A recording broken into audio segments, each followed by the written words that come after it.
dal leen ak jàmm beneen yoon ci Sen Sport 221 comme ni leen ko waxee dañuy ñëw ci li nga xamante ne mooy prestation gaynde yi foofu la ca bitim réew dañu koy tàmbale ci Angleterre. Edouard Mendy ak Chelsea Football Club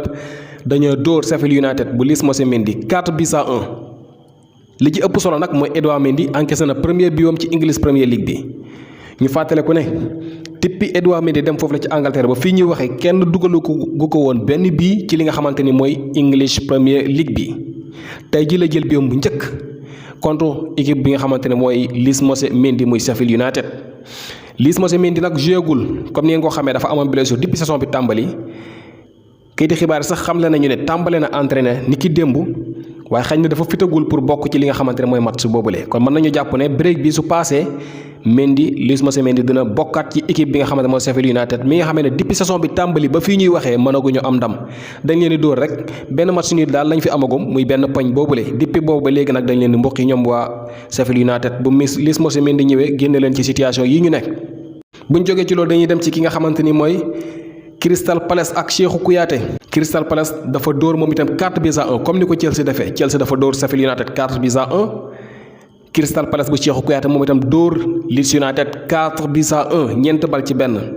muy ndam lu rëy li nga xamante ne Cheikhou Kouyaté ak Crystal Palace am nañu ko.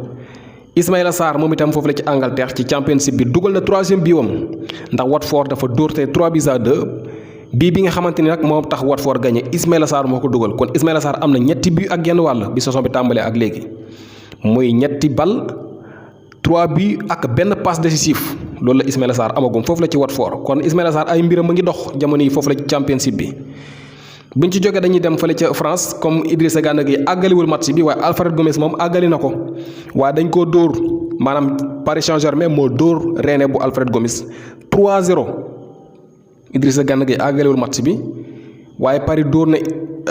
Rennes bu Alfred Gomis 3-0 Mbaye Niang dellu seegul mu ngi entraîné nag waaye bokkul ci équipe ci match bi nga xamante ni xewoon na tey jii ci ngoon.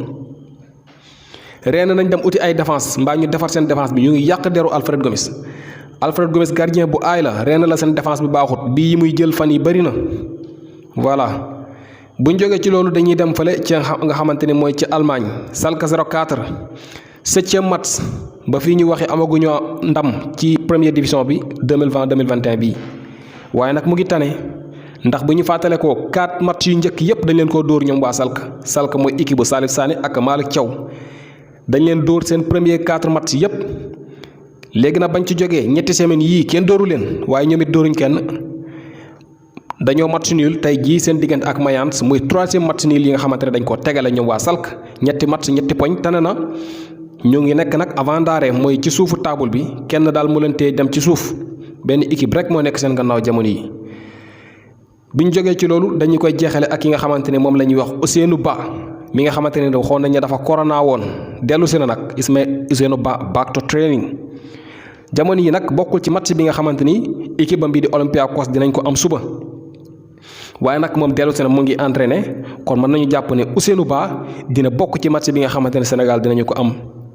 seen diggante ak Guinée-Bissau loolu moo doon li gënoon a fës tey jii ci information bi week-end des Lions dinañu ñëwaat suba nag ci yeneen i xibaar yu gën a yaatu